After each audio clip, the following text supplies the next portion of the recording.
थोड़ी देर में सीएम भी पहुंच जाएंगे श्रीकरणपुर। यहाँ का चुनावी संग्राम जो है वो काफी दिलचस्प है और बीजेपी प्रत्याशी के पक्ष में समर्थन जो है जुटाएंगे। आपको बता दें क्योंकि अब समय कम है चुनाव प्रचार का, ऐसे में लगातार वरिष्ठ नेताओं के दौरे जो हैं वो प्रस्तावित हैं और आज वीर बाल दिवस है। ऐसे में उसी के उपलक्ष्य में भी सीएम गुरुद्वारा जाएंगे और मत्था टेकेंगे।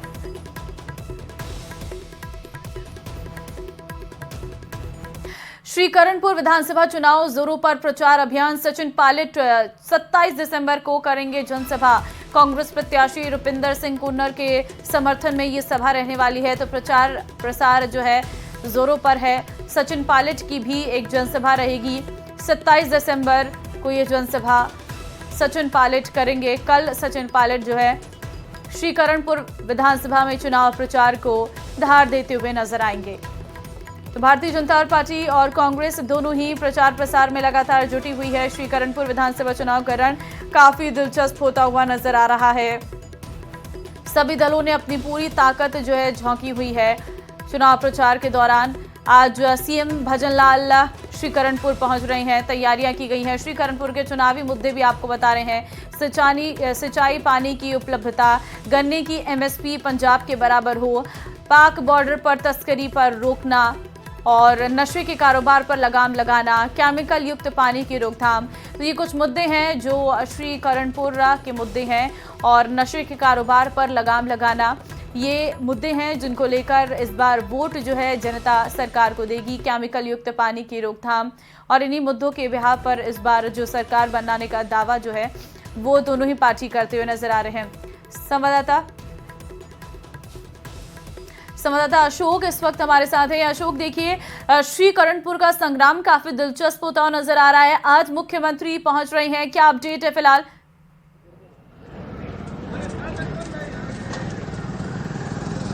अशोक, आपको मेरी आवाज मिल रही है? लगता है अशोक से संपर्क नहीं हो पा रहा है, उनसे दोबारा जुड़ने की कोशिश करेंगे। फिलहाल हम चुनावी मुद्दों के बारे में जिक्र आपसे कर रहे हैं। श्रीकरणपुर विधानसभा क्षेत्र की अगर मैं बात करूं तो 4 नगर पालिकाएं यहां पर हैं, 2 पंचायत समितियां हैं, 2,40,000 मतदाता हैं और 5 जनवरी को यहां पर मतदान रहने वाला है। तो फिलहाल आपको हम जानकारी दे रहे हैं क्योंकि पाकिस्तान बॉर्डर पर तस्करी पर रोक लगाना, ये कुछ ऐसे मुद्दे हैं जिनके बदौलत इस बार यहाँ की जनता जो है वोट करेगी। आपको बता दें कि ये चुनाव काफ़ी दिलचस्प इसलिए भी है क्योंकि एक तरफ तो सरकार का गठन हो गया है, भारतीय जनता पार्टी ने जीत हासिल की है, दूसरी तरफ क्योंकि ये सीट अपने आप में बहुत महत्वपूर्ण सीटों में से एक है, इसीलिए पार्टियां यहाँ पर पूरा समय जो है देती हुई नजर आ रही है। बीजेपी के अध्यक्ष जो है वो 2 दिन के दौरे पर थे सीपी जोशी, जहां पर उन्होंने बूथ लेवल के कार्यकर्ताओं से मुलाकात की थी और अब जो है सीएम को ये कमान सौंपी गई है। सीएम भजनलाल आज श्रीकरणपुर पहुंच रहे हैं और दूसरी तरफ अगर मैं बात कांग्रेस की करूं तो कांग्रेस के भी सभी वरिष्ठ नेता, चाहे फिर पूर्व सीएम अशोक गहलोत की मैं बात कर लूं या फिर सचिन पायलट की बात करूं, क्योंकि कल सचिन पायलट भी पहुंच रहे हैं, वो लगातार इस सीट पर चुनाव प्रचार करते हुए नजर आ रहे हैं। अशोक संवाददाता एक बार फिर हमारे साथ है। अशोक, क्योंकि सीएम आज श्रीकरणपुर पहुंच रहे हैं तो क्या अपडेट है आपके पास, कब तक पहुंच जाएंगे?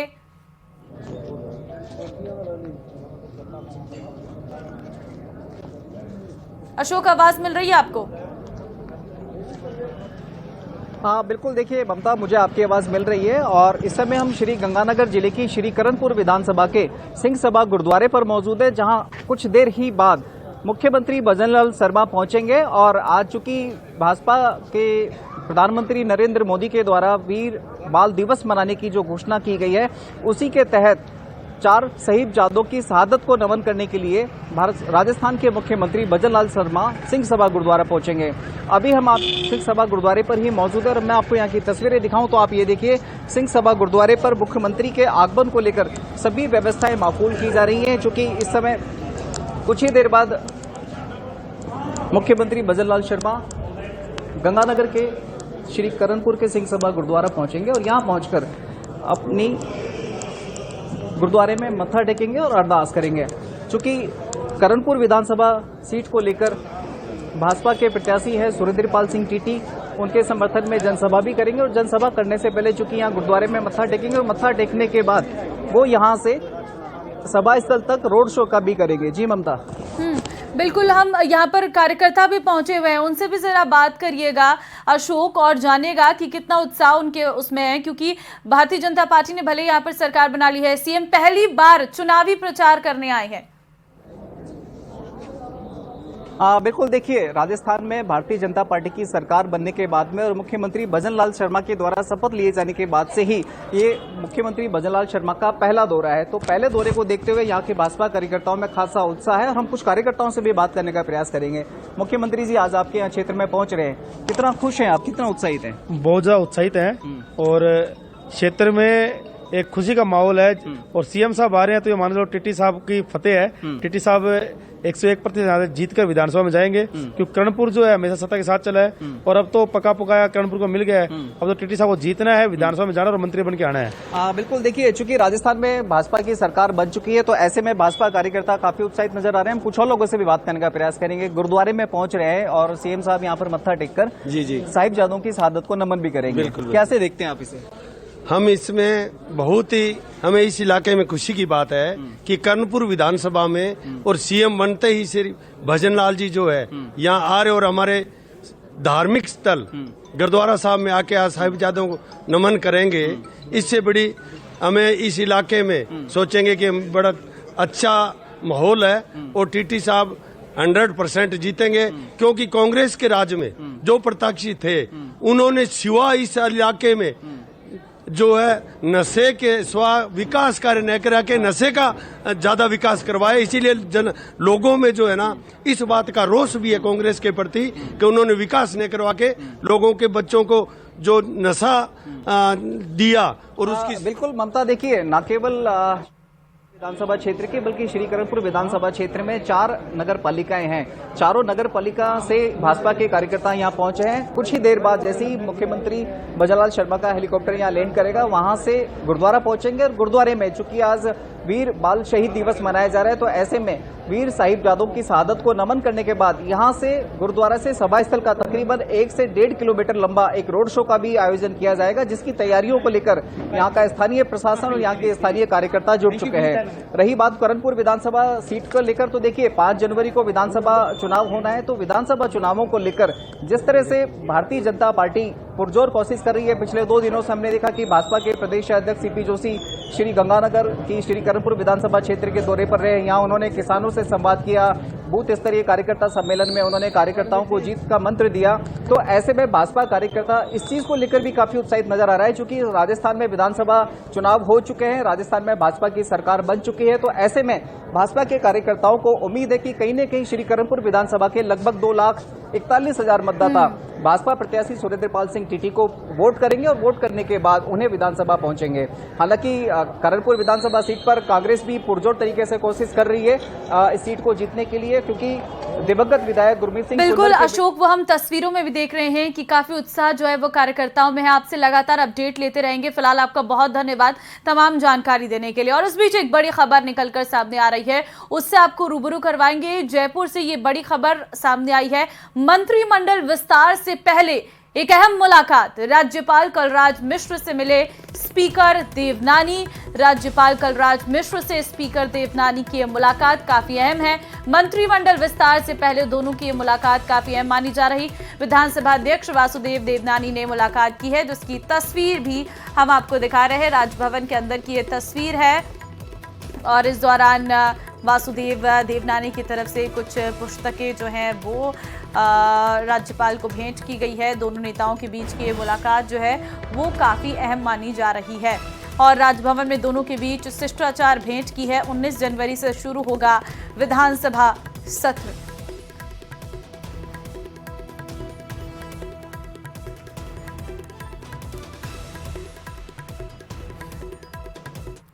और अब कैबिनेट का काउंटडाउन शुरू हो गया। ऐसे में भाजपा प्रदेश अध्यक्ष सीपी जोशी का कहना है कि मंत्रिमंडल का जल्द ही गठन होगा।